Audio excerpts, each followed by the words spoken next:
사도행전에서 사울이 등장하는 것은 7장부터입니다.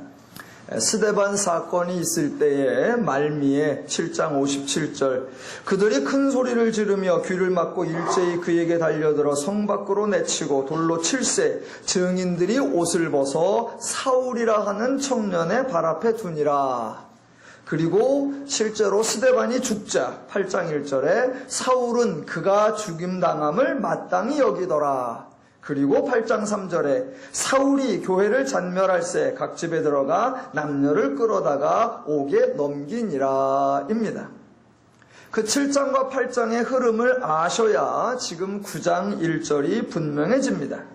사울이 주의 제자들에 대하여 여전히 위협과 살기가 등등하여 대제사장에게 가서 다메섹 여러 회당에 가져갈 공문을 청하니 이는 만일 그 도를 따르는 사람을 만나면 남녀를 막론하고 결박하여 예루살렘으로 잡아오려 함이라 입니다.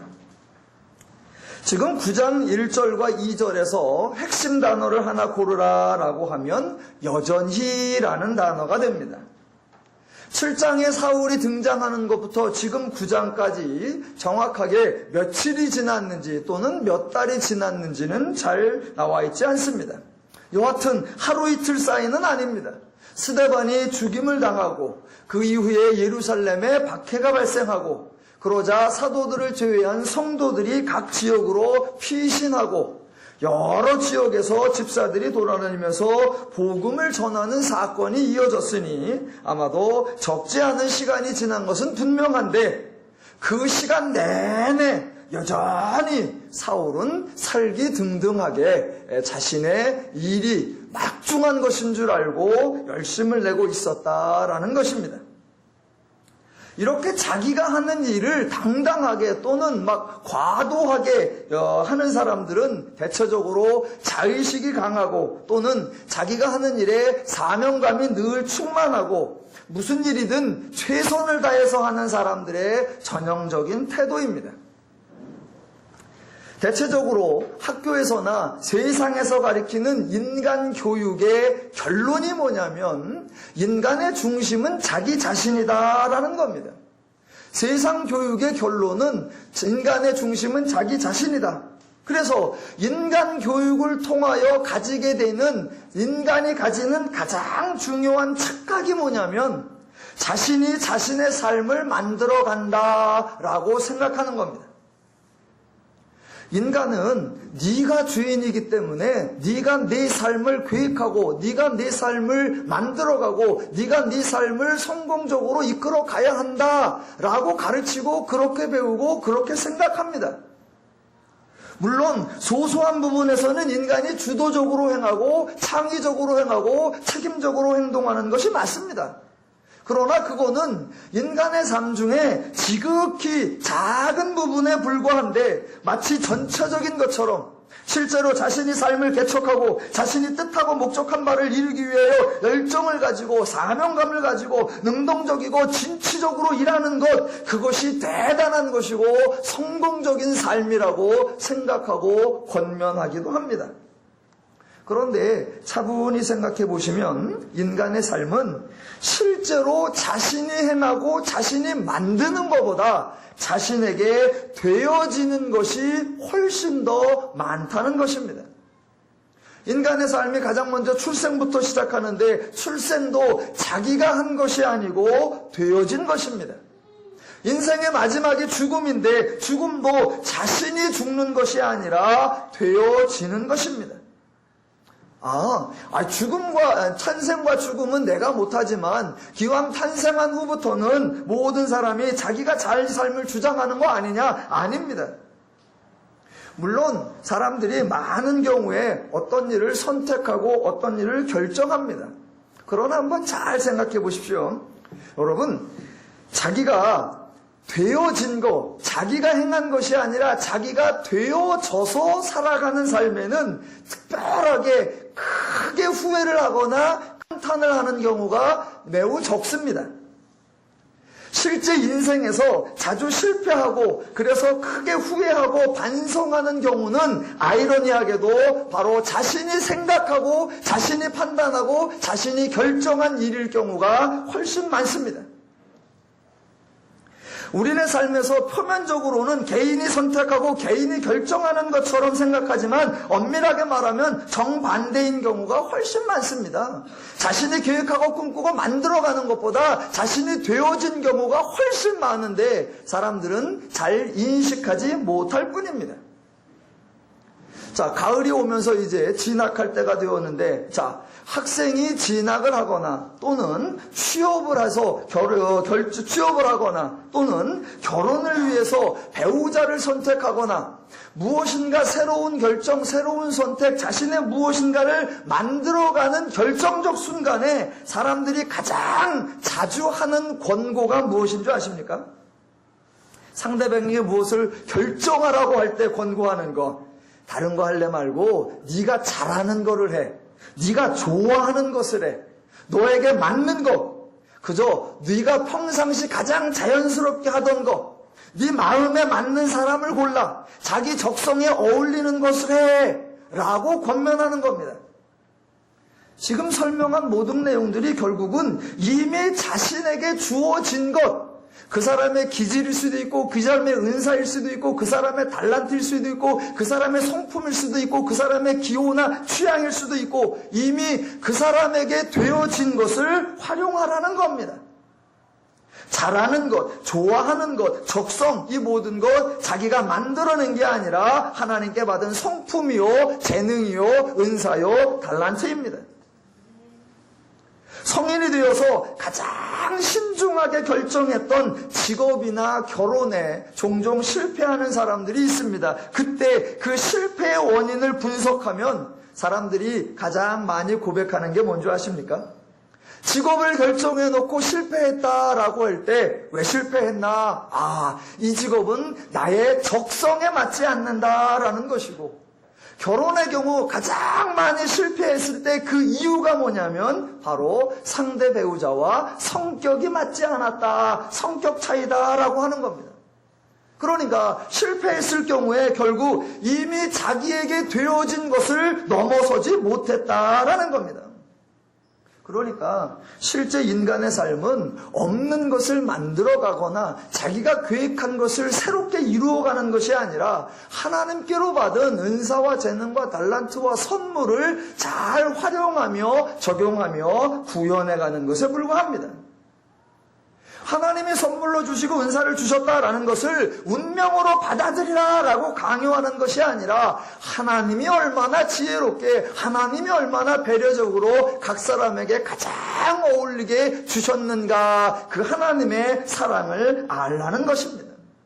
그래서 하나님은 그 모든 사람이 더불어, 그 모든 사람이 함께 할 때에 모두가 가장 풍성하고 모두가 가장 행복할 수 있도록 각 사람에게 적절하게 성품과 은사와 재주와 성질과 다양한 것을 주셨습니다. 그래서 그 하나님의 선물을 기억하고 그 하나님의 선물을 가장 잘 활용하는 것, 그게 본인과 모든 사람이 행복한 방법인 것입니다. 그런데 인간들은 하나님께서 주신 것이라고 생각을 하지 않고 마치 자기가 어떤 신분이 되면 자기가 얻은 것처럼, 자기가 어떤 역할을 맡으면 그게 자기에게 주어진, 자기가 만들어낸, 자기가 목표한 아주 좋은 것인 것처럼 그것을 아주 뭐라고 하나 과도하게 그것을 다른 사람에게 해를 끼치면서까지 애를 쓰는 경우가 많이 있습니다. 그래서 결국은 그런 것들이 옆 사람을 곤고하게 하고 모두를 불행하게 만들기도 합니다. 참 어리석은 삶인데 대부분의 죄인들의 전형적인 삶의 양식이고 오늘 성경 본문에서 사울이 보여주는 모습입니다. 자, 사울이 하나님께서 이스라엘 백성을 삼으시고 하나님께서 그에게 지혜와 학식을 주어서 가말리엘의 문해상이 되게 하고 율법을 깨닫게 했으면 그 하나님께로 받은 모든 지혜와 학식으로 사람들을 편안하게 하고 행복하게 하고 자유롭게 하는 역할에 쓰임받아야 하는데 그것이 마치 고난인 것처럼, 그것이 마치 자신의 능력인 것처럼 도리어 사람을 불편하게 하고 사람들을 해치는 일에 앞장서고 있습니다. 이렇게 자신의 본분을 모르고 흔히 말하는 식으로 나댄다라고 하죠. 이렇게 과도하게 하면 하나님께로부터 무엇을 받느냐? 당연히 은혜를 받습니다. 이렇게 하나님의 은혜 또는 하나님의 사랑, 하나님의 선물, 하나님의 은사, 하나님의 축복, 그거를 깨닫지 못하면 하나님의 더 큰 은혜를 받게 되어 있습니다. 왜냐하면 하나님의 은혜를 받아야 인간의 본분을 알고, 하나님의 은혜를 받아야 지혜로운 삶, 본인이 행복한 삶, 다른 사람이 행복할 수 있는 삶을 살 수 있기 때문입니다. 그래서 예수 믿는 자를 잡으러 다니는 이 사울에게 예수님께서는 나를 박해하는 자고 나를 부인하는 자고 내 예수 믿는 제자들을 힘들게 하는 자니까 버려두고 방치하는 것이 아니라 오늘 사도행전 9장처럼 그 사울에게 예수님이 찾아오시는 겁니다. 3절, 사울이 길을 가다가 다메섹에 가까이 이르더니 호련히 하늘로부터 빛이 그를 둘러 비치는지라. 자, 3절에서 또 한 단어를 골라봐라. 그럼 여러분은 무슨 단어를 고르겠습니까? 정답은 호련히입니다. 즉 하나님의 은혜는 인간의 조건이나 자격과 관계없이 인간의 사모함이나 인간의 준비함의 결과가 아니라는 겁니다. 인간 측에서는 알지도 못했고 기대하지도 않았고 바라지도 않았는데 전적인 하나님의 긍휼하심으로 말미암아 주어지는 거기에 하나님의 사건은 언제나 호련히 발생하는 겁니다. 본문에는 호련히라고 나와 있고 조금 천박하게 말하면 졸지에라고 되오고 매우 우아하게 표현하면 은연중에라고 하고 조금 논리적으로 표현한다면 까닭없이라고 하고 매우 신앙적으로 표현하면 은혜로입니다. 본인은 알지도 기대도 예상도 못했는데 호련히 인간 측의 어떤 바람과도 관계없이 하나님의 은혜로 임하는 겁니다. 성경에 언제나 하나님의 임하심, 하나님의 은혜 주심, 하나님의 찾아주심은 늘 호련히 임하는 겁니다. 얼마나 호련히냐 그것을 보여주는 것이 5절입니다. 대답하되 주여 누구시나이까? 이르되 나는 내가 박해하는 예수라. 예수님이 얼마나 호련히 임했냐면 지금 사울은 자기에게 임한 예수가 누구인지도 모르는 그런 사람에게도 오셨다는 겁니다. 예수를 알지도 못하니 믿지도 못하고 믿지도 않으니 순종도 안 하는 것이고 순종도 안 하니 믿음도 없고 충성도 아니고 도무지 내세울 것도 없는 그런 사람에게 예수님께서는 먼저 스스로 찾아오셔서 은혜를 주신다라는 겁니다. 그래서 그것을 하나님의 은혜라고 설명합니다. 그러니까 성경의 하나님과 인간의 관계의 만남은 언제나 하나님이 먼저 찾아오시는 방법이고 수도 없이 모든 사람의 사건에서 반복되는 겁니다. 정반대로 죄인 중에 스스로 먼저 하나님을 찾아온 사람 단 한 명도 없습니다. 아담 이래 지금까지 단 한 명도 자기가 먼저 하나님을 찾고 자기가 먼저 하나님을 구한 사람 없습니다. 하나님이 먼저 아담을 찾아오셨고 하나님이 먼저 아브라함 찾아오셨고 하나님 먼저 모세 찾아오셨고 하나님이 먼저 다윗 찾아오셨고 하나님 먼저 기도원 찾아오셨고 하나님 먼저 예언자 찾아오셨고 하나님 먼저 베드로 찾아오셨고 오늘 본문에서도 하나님이 먼저 사울을 찾아오셨고 이 자리에 앉아있는 저와 여러분에게도 하나님이 먼저 찾아오신 결과가 저와 여러분인 줄로 믿습니다. 그래서 성경에 나오는 모든 인물 하나님의 은혜를 받았고 교회 다니는 모든 사람 하나님의 은혜를 받았고 인간 중에 하나님의 은혜를 받지 않은 사람이란 존재하지 않는 겁니다. 그래서 하나님 앞에 그 어느 누구도 자랑하거나 교만할 수 없는 겁니다. 하나님의 호련히 오셨다. 정말 다행이고 정말 감사한 겁니다. 그런데 종종 어떤 사람들은 호련히라는 걸 좀 싫어합니다. 왜냐하면 왜 갑자기 오느냐는 겁니다. 예상을 못했으니까 자기가 원하는 대로가 아니니까 자기가 기대한 방식이 아니니까 좀 당황스럽다라고 얘기하기도 합니다. 아니요.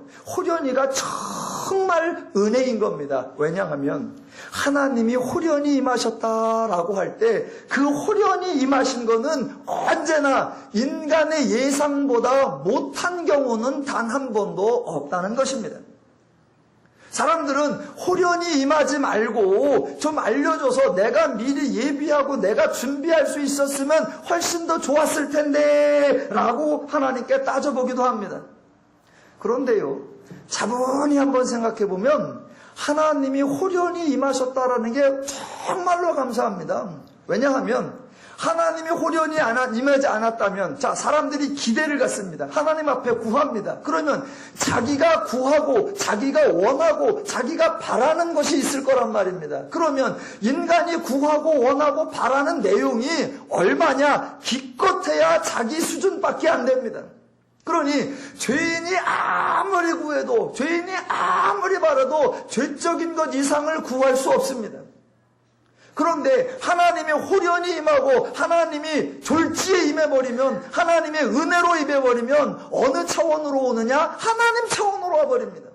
그래서 내가 안다고 구해봤자 겨우 죄인 차원인데 하나님은 홀연히 임해도 하나님의 것을 가지고 와버리니까 은혜를 받은 후에 그 받은 은혜를 깨달아 보면 홀연히 임하기를 정말 잘했다. 나에게 묻지 않고 나에게 의사를 타지하진 않고 하나님 생각으로, 하나님 계획으로, 하나님 뜻대로 행하시는 게 정말 좋다. 그렇게 고백하게 되어 있습니다.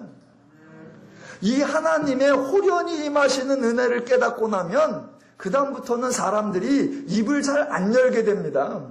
가만히 있어보자. 하나님, 저에게 이것을 해주세요, 저것을 해주세요, 저것을 막 구하려고 하다가 그래봤자 나는 겨우 요것밖에 아닌데 하나님의 나를 보시고 하나님의 내 삶의 처지와 환경을 보시고 너에게 이게 필요한 것 같다라고 긍휼히 여기시사 은혜를 주신다면 내가 구하고 내가 원하는 것보다 부족하거나 모자란 거나 작은 적은 한 번도 없단 말입니다. 그래서 하나님의 은혜를 깨닫게 되면 점점 말이 없어지게 되고 점점 기도가 조용해집니다. 처음에는 마치 하나님이 내 사정을 모르는 것처럼 일단 하나님 앞에 막 보고를 합니다. 이런 문제가 있고 이런 어려움이 있고 이런 시험이 있는데 하나님 뭐 하시는 거냐고, 이렇게 해결해주고 저렇게 해주고 저렇게 해결해달라고 내가 다 레퍼토리를 정해놓습니다. 그래놓고 이제 기다리고 있죠. 요거 됐나 안 됐나, 요거 됐나 안 됐나, 요거 됐나 안 됐나. 마치 하나님은 이 자린고비처럼, 마치 하나님은 아주 이 깍쟁이처럼 하는데 내가 뭔가 큰 거를 구하는 것처럼 생각합니다. 아니요. 그게 수준이 얕은 겁니다. 하나님의 홀연히를 딱 깨닫고 나면 그 은혜를 받고 났을 때 언제나 내 기대와 내 예상과 내 소망보다 더 크기 때문에 차라리 안 구하는 게 낫고 주님 알아서 해주십시오. 여러분 잘 아시는 어린이 동화가 하나 있지 않습니까?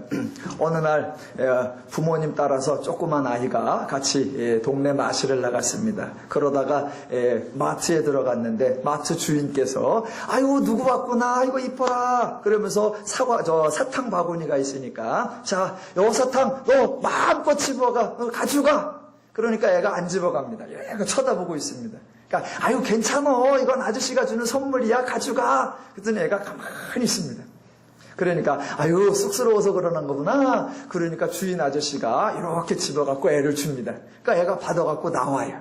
그러니까 이제 마트 나와갖고 엄마가 묻는 겁니다. 얘, 너 아까 아저씨가 가져가라 그러는데 왜 안 가져갔어? 그때 애가 하는 말이 그겁니다. 내가 집으면 조금밖에 못 집잖아. 아저씨가 집어주니까 많이 갖고 왔잖아. 아주 지혜로운 겁니다. 물론 세상에서는 교활하다고 하겠죠. 하나님과 인간의 관계에서 인간이 구해봤자 내 주먹만한 거, 인간이 구해봤자 죄인의 소가락딱지만한 거, 그것밖에 못 구합니다. 그런데 하나님은 홀연히 임하셔서, 하나님은 은혜로 임하셔서, 하나님은 하나님의 사랑과 긍휼과 하늘에 속한 모든 것을 하나님의 분량만큼 주시는 것이기에 언제나 그 하나님의 은혜를 기뻐하며 감사할 수 있는 것, 그게 하나님의 원리인 것입니다. 자, 그래서 사울이 하나님에게 그 어떤 사랑받을 짓이나 그 어떤 은혜 받을 짓을 하지 않은데 그 사람에게 은혜가 필요하다고 생각하시기에 하나님이 홀연히 나타나십니다. 자, 그런데 예수님이 하시는 말씀이 또 너무너무 멋있습니다. 4절. 땅에 엎드러져 들음에 소리가 있어 이르시되 사울아 사울아 내가 어찌하여 나를 박해하느냐 하시거늘. 여러분, 성경에 이런 구절을 읽으실 때 신중하게 생각하셔야 합니다. 지금 이런 구절이 있다고 해서 그냥 그렇구나라고가 아니라 이런 표현이 과연 옳고 적절하느냐라는 겁니다. 예수님께서는 사단도 이기셨습니다. 마태복음 4장에 보면 엄밀하게 말하면 사단은 예수를 시험하러 나오지도 못하는데 예수님께서 성령에 이끌려 스스로 사단에게 시험받으러 가셨고 3번에 걸친 시험 거뜬히 이기셨고 사단의 부하들인 귀신들이 2,000마리가 달려들어도 여유롭게 이기셨고 바람과 바다도 잔잔하게 통치하셨고 사단의 최후 권세인 사망도 아주 가볍게 승리하셨는데 그런 예수님이 겨우 바리새인에게 그런 예수님이 겨우 천방지축 날뛰는 이 사울에게 박해를 받으신다는 거 이게 논리적으로 가능하냐라는 겁니다. 예수님께서 지금 박해받고 있어서 사울을 급하게 찾아오셔서 사울아 네가 왜 이렇게 박해하느냐, 내가 너무 힘들고 내가 너무 어렵다, 내가 여기서 벗어나기를 원한다, 그런 심정으로 급하게 사울을 찾으신 거냐라는 겁니다.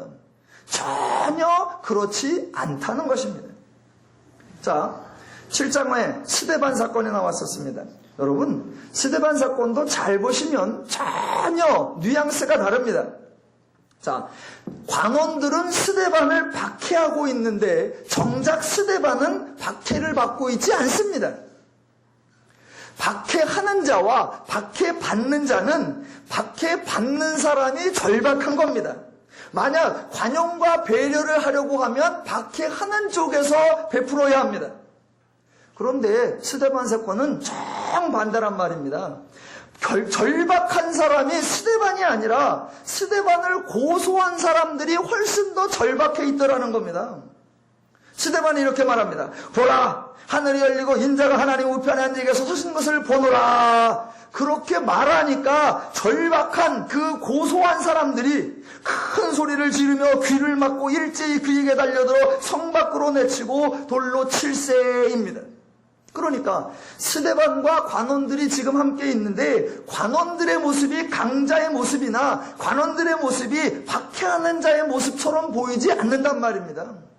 자기들은 고소하면서 막 돌로 치고 어쩌고 하려고 귀세등등한 것 같지만 도리어 스데반은 아주 여유롭게 천사의 얼굴과 같은 표정을 짓고 보라, 하늘이 열리고 어쩌고 저쩌고 여유로운 말을 한단 말입니다. 그 말을 하니까 관원들이 도리어 소리를 지르고 귀를 틀어막고 그 스데반의 입을 막으려고 막 애를 쓰는,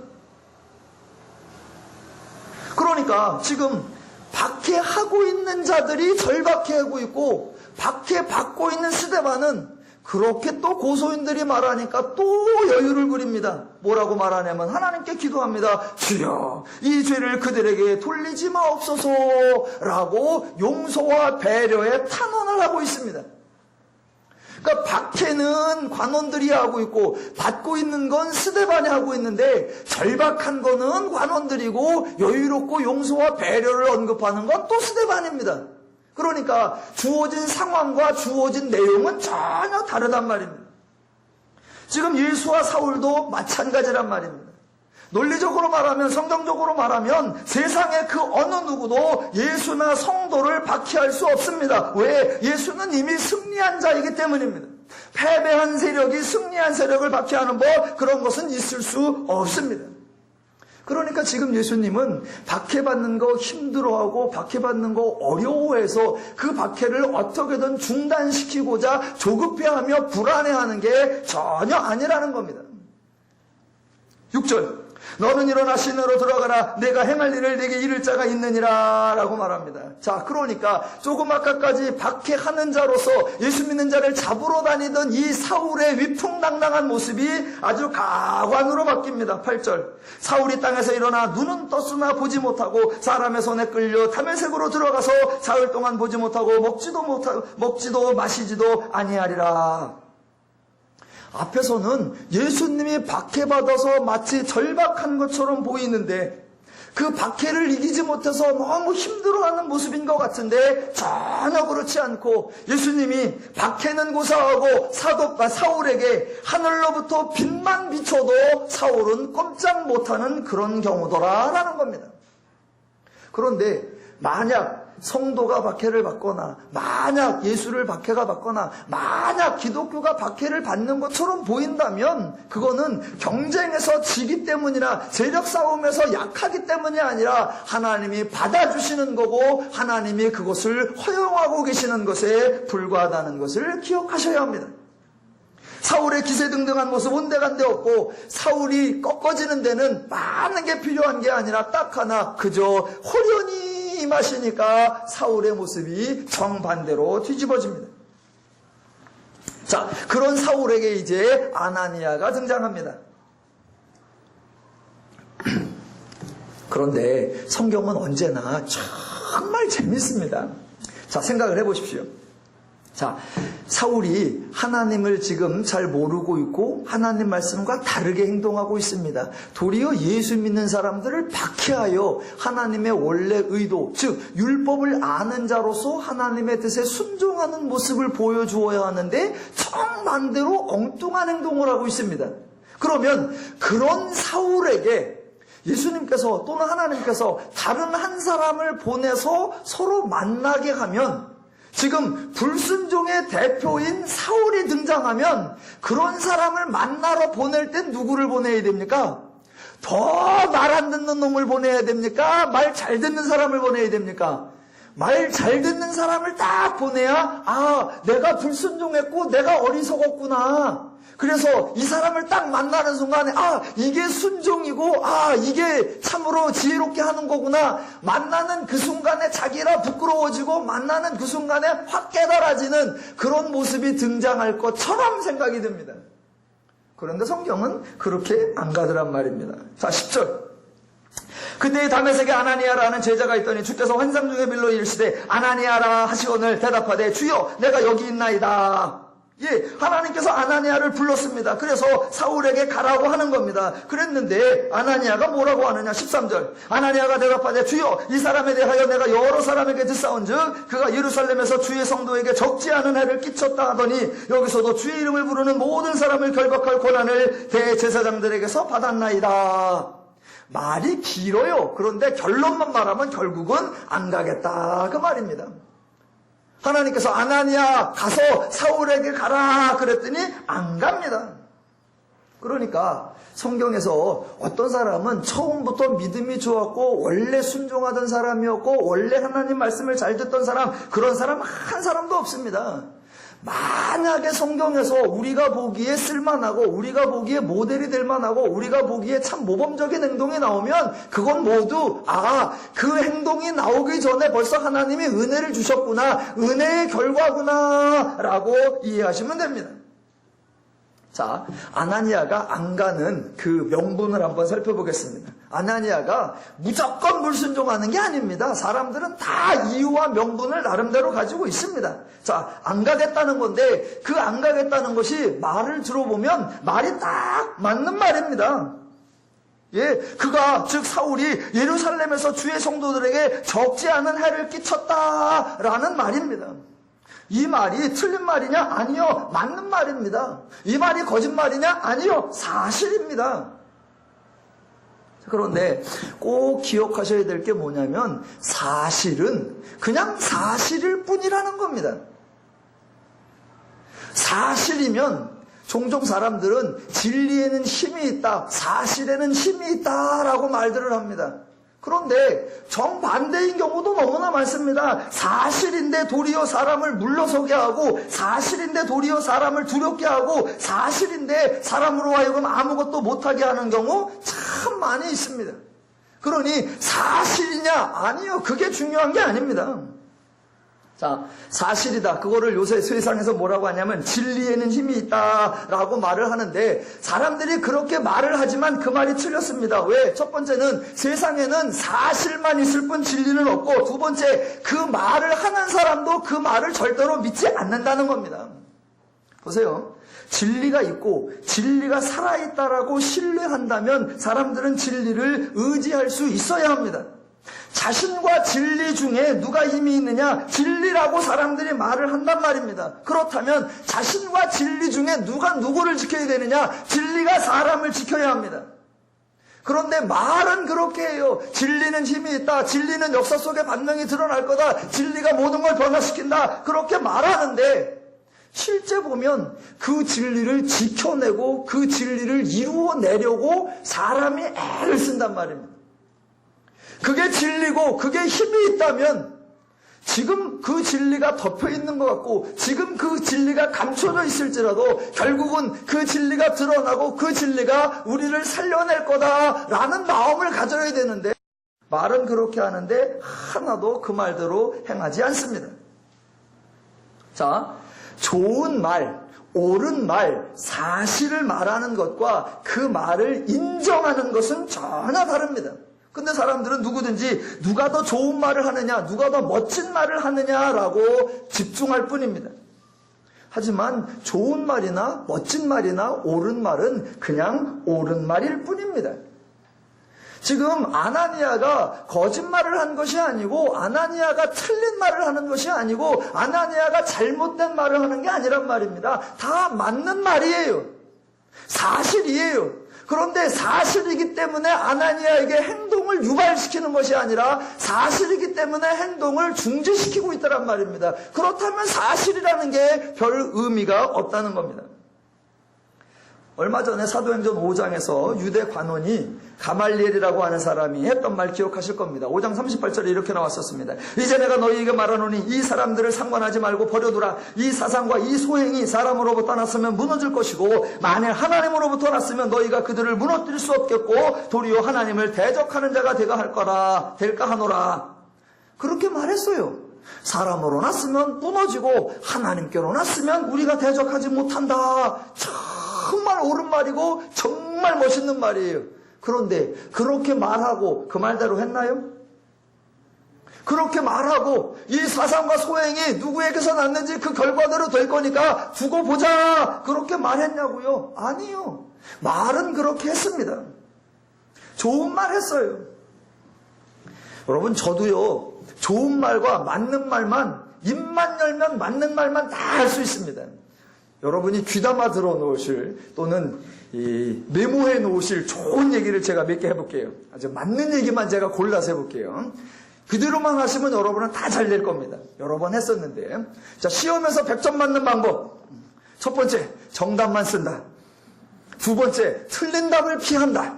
세 번째, 애매모호할 때는 정답에 가까운 답을 쓴다. 기가 막힌 말이죠? 제가 알려드린 대로만 하면 여러분은 다 100점 맞습니다. 또 건강에 관한 제가 또 맞는 말을 여러분께 해드리겠습니다. 첫째, 건강은 건강할 때 지킨다. 두 번째, 다칠 만한 활동은 절대 하지 않는다. 세 번째, 부상당했을 경우에는 빨리 병원을 찾아 치료한다. 그렇게 하시면 여러분은 무병장수하실 겁니다. 다 맞는 말이잖아요. 또 돈에 관한 얘기도 해드릴게요. 돈. 첫째, 가능한 돈을 많이 벌어라. 두 번째, 들어온 돈은 절대 나가지 않게 하라. 세 번째, 돈의 흐름을 파악하라. 네 번째, 돈이 돈을 벌게 하라. 저거요, 저거. 다 맞는 말이에요. 제 말대로만 하시면 여러분은 다 잘 돼요. 또 뭐요? 물어만 보세요. 교회 부흥하는 법 다 알아요. 주변 사람들에게 인정을 받게 하라. 또 일단 들어온 교회는 절대 못 나가게 하라. 또 뭐? 그러니까 그 말 자체가 옳은 말이냐 그 말 자체가 좋은 말이냐 그거 아무런 의미가 없습니다. 자, 하나만 더 예를 들어볼게요. 구약 성경에 보면 민수기 13장에 이스라엘이 가나안을 정탐한 이야기가 나와요. 그래서 12명이 갔다 왔는데 10명이 보고한 거 2명이 보고한 게 다릅니다. 그런데 그 10명의 보고가 틀린 보고냐 잘못된 보고냐 허위 보고냐 아니요. 사실적 보고고 맞는 보고입니다. 이렇게 나옵니다. 민수기 13장 25절 40일 동안 땀을 정탐하기를 마치고 돌아와 바란광야 가데스에 이르러 모세와 아론과 이스라엘 자손의 온 회중에게 나와 그들에게 보고하고 그 땅의 과일을 보이고 모세에게 말하 이르되 당신이 우리를 보낸 땅에 간즉 과연 그 땅에 적과 꿀이 흐르는데 이것은 그 땅의 과일이니이다. 그러나 그 땅 거주민은 강하고 성읍은 견고하고 심이 클 뿐 아니라 거기서 아낙 자손을 보았으며 아말렉이는 남방 땅에 거주하고 헤딘과 여부스인과 아모리는 산지에 거주하고 가나안인은 해변과 요단가에 거주하니이다. 뭐가 잘못이에요? 있는 그대로예요. 사실 그대로예요. 솔직히 말하면 보고를 잘못한 게 누구냐면 여호수아와 갈렙이에요. 두 사람 보고가 이렇게 나옵니다. 30절. 갈렙이 모세 앞에서 백성을 조용하게 하고 이르되 우리가 곧 올라가서 그 땅을 취하자 능히 이기리이다 하나. 자, 이런 보고를 뭐라고 하느냐? 선동이라고 합니다. 자, 우리가 올라가자 능히 이기리라 라고 하는데 그런 주장의 근거가 어디 있습니까? 이게 과연 합리적 얘기입니까? 그러니까 백성들이 그 보고를 듣고 나서 따라갈 만한가 안 한가, 정복을 하러 갈 만한가 안 한가 판단할 만한 근거를 제시해야죠. 그런데 여호수아와 갈렙은 그런 보고 자료는 하나도 없습니다. 흔히 말하는 대로 단순 과경 무식이에요. 주장이 딱 하나, 우리가 올라가서 그 땅을 취하자 능히 이기리라. 여러분, 이거는 보고자가 하는 게 아니란 말입니다. 관찰자는 그런 걸 하는 게 아니에요. 보고자나 관찰자는 가서 정확한 정보를 객관적으로 수집해서 그 자료를 내놓으면 되는 겁니다. 그러면 그 자료를 보고 결정자가 아, 이건 이길만 하겠다, 가자 이러는 거지. 아니, 보고하러 온 사람이, 관찰하러 갔다 온 사람이 내용은 없고 결정해버려. 갑시다, 이깁니다. 그에 비하여 10명의 보고 참 말을 잘한다니까요. 31절. 그와 함께 올라갔던 사람들은 이르되 우리가 능히 올라가서 그 백성을 치지 못하리이다. 그들은 우리보다 강하니라 하고 이스라엘 자손 앞에서 그 정탐한 땅을 악평하여 이르되 우리가 두루다니며 정탐한 땅은 그 거주민을 삼키는 땅이요 거기서 본즉 모든 백성은 신장이 장대한 자들이며 거기서 네피림 후손인 아낙 자손의 거인들을 보았나니 우리는 스스로 보기에도 메뚜기 같으니 그들이 보기에도 그와 같을 것이라. 얼마나 자세하고 얼마나 친절하고 얼마나 객관적이에요. 제가 지금 10명 편을 들어주고 여호수아와 갈렙을 깎아내리는 게 아닙니다. 말의 의미를 따지는 거예요. 말의 의미. 말 자체만을 두고 그것을 별 의미가 없다는 건. 조금만 더 나가보겠습니다.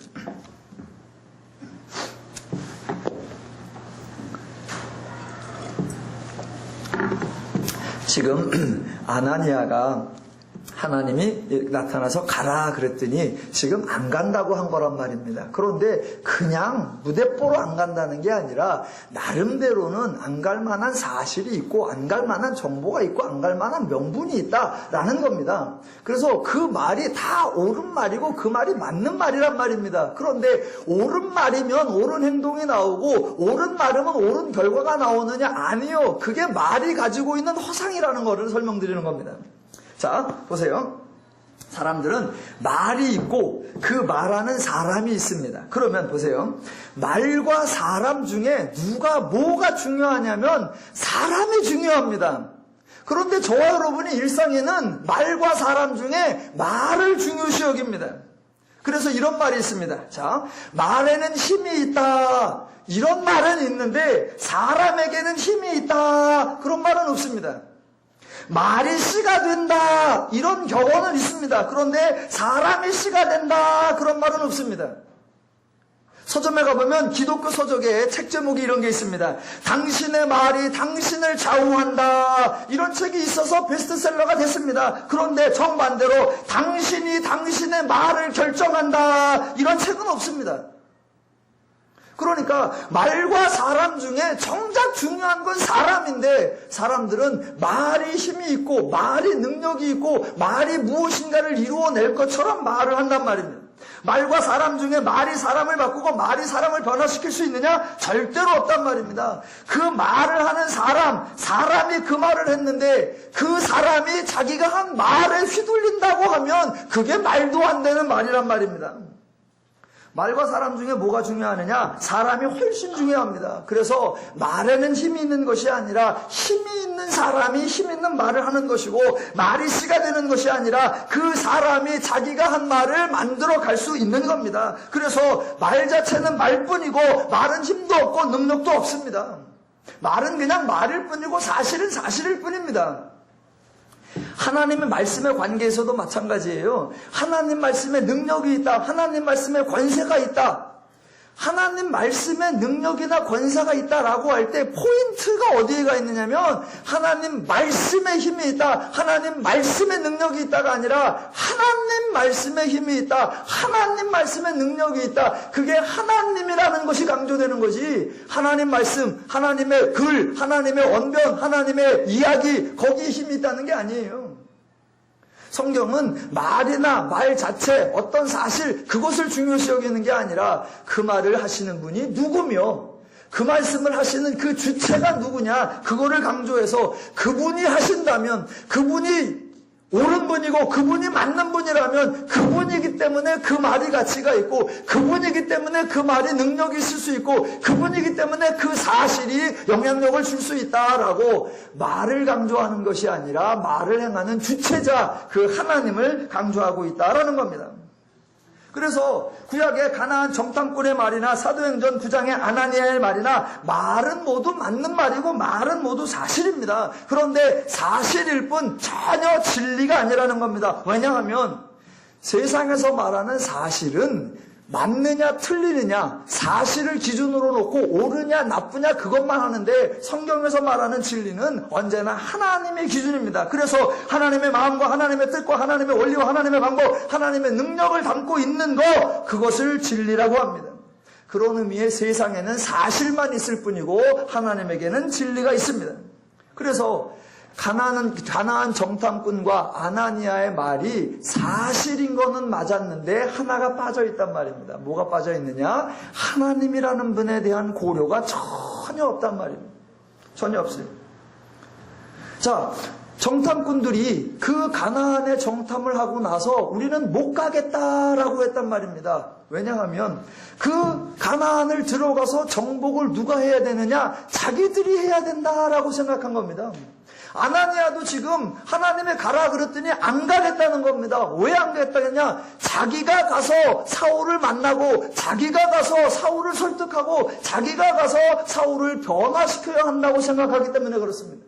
그러니까 가나안 정탐꾼이나 아나니아의 사고방식과 그 말 중에 뭐가 빠져있느냐? 하나님이 하신다라는 게 빠져있다는 겁니다. 신앙은 가장 기본적인 핵심이 뭐냐? 주체가 변하는 거예요. 주체가. 내가 믿고 내가 행하고 내가 따른다가 아니라 하나님이 나를 부르시고 하나님이 나를 찾으시고 하나님이 은혜 주시고 하나님이 역사하시고 하나님이 돌보신다. 그 주체가 변하는 겁니다.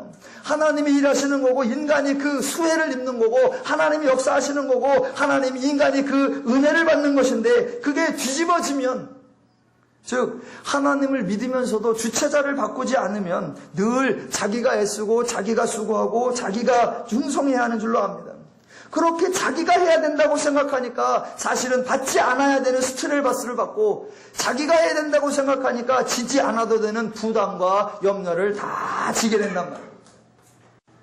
그러니까 신앙생활은 도리어 내가 할 일도 하나님이 하신다라는 것 때문에 자유함을 느끼고, 내가 죄를 이기는 싸움도 내가 싸우고 내가 견뎌내야 되고 내가 막아내야 되고 내가 승리해야 되고, 그런 내가가 아니라 내가 부족하고 연약하면 하나님이 도우시고 하나님이 지키시고 하나님이 보호하신다. 그 하나님 때문에 짐을 벗고 수고를 벗고 부담을 벗고 염려를 벗고, 그래서 자유와 평안이 오는 거, 그게 신앙이지. 정반대로 하나님은 뜻을 세우고 하나님은 비전을 세우고 하나님은 목표를 세우고 하나님은 가라고 명령하고 하나님은 지시하고, 그래서 내가 그것을 이루어내고 달성해내고 완수해내려고, 그래서 어렵고 힘들고 부담스러우냐? 절대로 그렇지 않다는 겁니다. 그러니까 지금 아나니아는 어떻게 하면 되느냐? 오늘은 지금 사울의 초점이 아니라 아나니아의 초점이고, 사울은 이제 활동이 많이 나오니까요. 아나니아가 하나님께서 나타나셔서 야 아나니아 가라, 사울을 만나라 라고 하면, 만약 아나니아가 가기 싫으면 딱 한마디만 하면 됩니다. 가기 싫습니다. 그럼 하나님이 물으시겠죠. 왜 가기 싫으냐? 여차저차 난 가기 싫습니다. 그러면 돼요. 가기 싫으면 안 가면 되는 거고, 자기가 못 갈 것 같으면 못하는 건 못하는 거고, 싫으면 안 하면 되는 거고. 그런데 지금 아나니아는 이거 안 하자니 두렵고 하자니 겁나고, 그런데 결국 가기는 싫은데 그냥 못 간다고 하면 안 되니까 여러 가지 변명을 동원하는 거란 말입니다. 그 마음속에 불안과 두려움과 염려가 많은 거죠. 아니요. 힘들고 어렵고 부담되면 안 합니다. 못합니다. 그래버리면 돼요.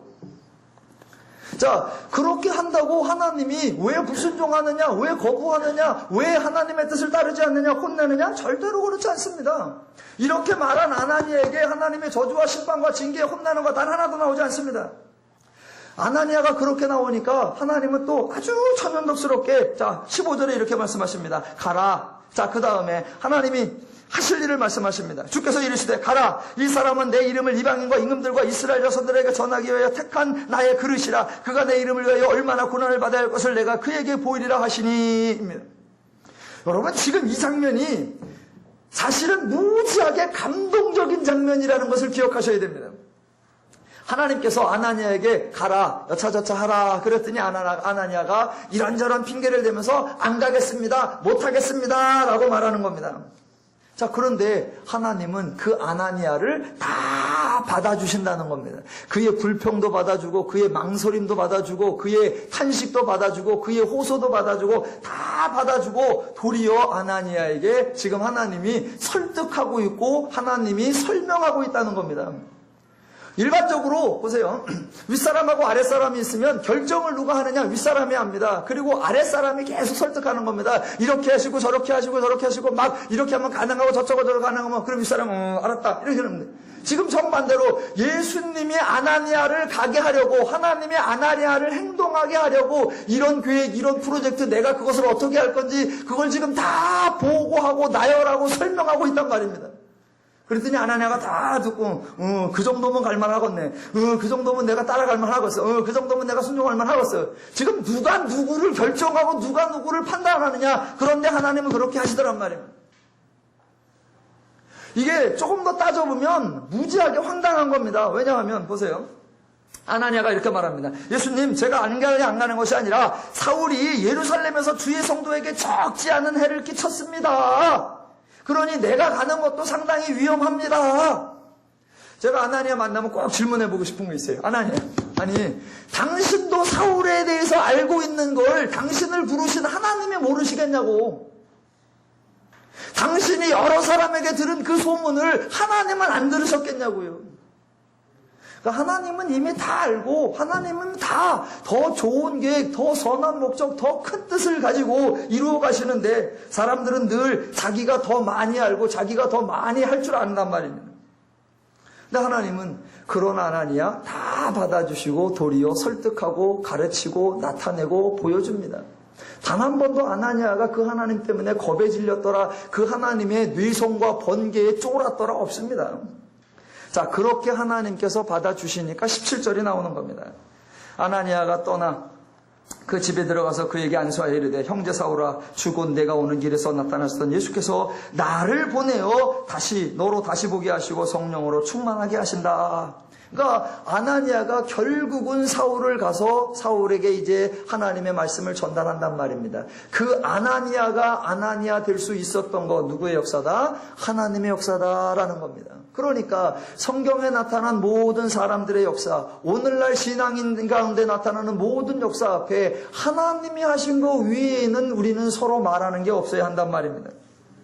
하나님이 하셨는데, 와, 그 사람은 원래 탁월했어, 그 사람은 원래 순종적이었어, 그 사람은 원래 멋있었어 라고 그 사람의 인격과 그 사람의 자질과 그 사람의 특성을 높이지도 말고, 하나님이 해놓으신 일 앞에 인간이 수고했다, 인간이 대단한 역사를 이루었다, 인간의 공로를 말하지도 말자라는 겁니다. 기독교의 모든 역사 누가 하시는 거냐? 하나님. 그래서 아나니아가 자신의 그 과정을 겪고 나서 사울 앞에 가서 하는 말이, 오늘 설교 제목이 그겁니다. 그래서 내가 너에게 왔다. 어떻게 왔느냐? 하나님이 나를 보내요 라는 겁니다. 하나님이 나를 보내요.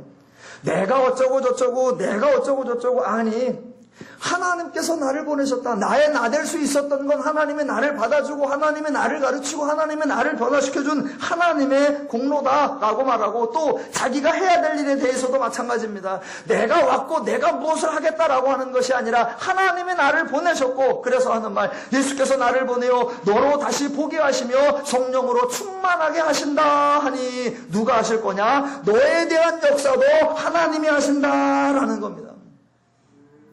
나에 대한 역사 하나님이 이루셨고 너에 대한 역사 누가 이루신다? 하나님이 이루신다라는 거예요. 자, 그러면 보세요. 아나니아와 사울과 아나니아, 또는 아나니아의 이러한 태도와 이러한 표현 방식으로 하면 교회 내에 갈등과 교만과 분쟁과 싸움과 시기와 어떤 것이 생기냐? 절대로 안 생깁니다. 무엇을 할 때마다 어떻게 그렇게 할 수 있었습니까? 딱 한마디, 하나님의 은혜입니다. 아니, 어떻게 그렇게 할 수 있었습니까? 하나님이 보내주셨고 하나님이 할 수 있도록 도우셨습니다. 하나님만 강조되면 어느 누구도 자랑하거나 교만이 생기지 않습니다. 동시에 상대방을 향하여도 그겁니다. 그걸 그따위로 하느냐, 그만큼 해갖고 되느냐? 아니요. 하나님께서 당신도 변화시키고 하나님께서 당신도 성령 충만하게 하시고 하나님께서 당신에게도 하나님의 은혜를 베풀어 주실 겁니다. 그러면 말하는 자와 듣는 자 모두가 누구만 남게 되느냐? 하나님이 남고 하나님의 은혜가 남고 하나님의 고백이 남고, 그러면 서로 간에 사랑과 화해와 연합과 일치가 이루어지는 것, 이게 하나님의 신비의 비밀이요 인간의 행복한 삶의 원리인 줄로 믿습니다. 지금 아나니아는 겸손한 것도 아니고, 지금 아나니아는 자기를 낮추는 것도 아니고, 그저 하나님이 행하신 것을 그대로 고백하는 거, 저와 여러분에게 특별히 오늘날 한국 기독교에 꼭 필요한 거, 하나님이 행하신다. 나의 나됨은 하나님의 은혜로다. 하나님이 나를 받았던 것처럼 부족해 보이는 상대방도, 마치 우리 가운데 해가 되는 것 같은 그 어떤 사람들도 하나님이 변화시켜내며 하나님께서 은혜 주시고 하나님께서 나와 같이 만들어내실 거라는 그 기대가 우리로 하여금 행복한 신앙, 즐거운 신앙, 복된 신앙 되게 하실 줄로 믿습니다. 나를 향한 하나님의 은혜를 알고 그 은혜를 누리고 그 누림을 강조하는 것, 그것이 신앙입니다. 하나님 때문에 행복한 신앙 되시기를 주님의 이름으로 축원합니다.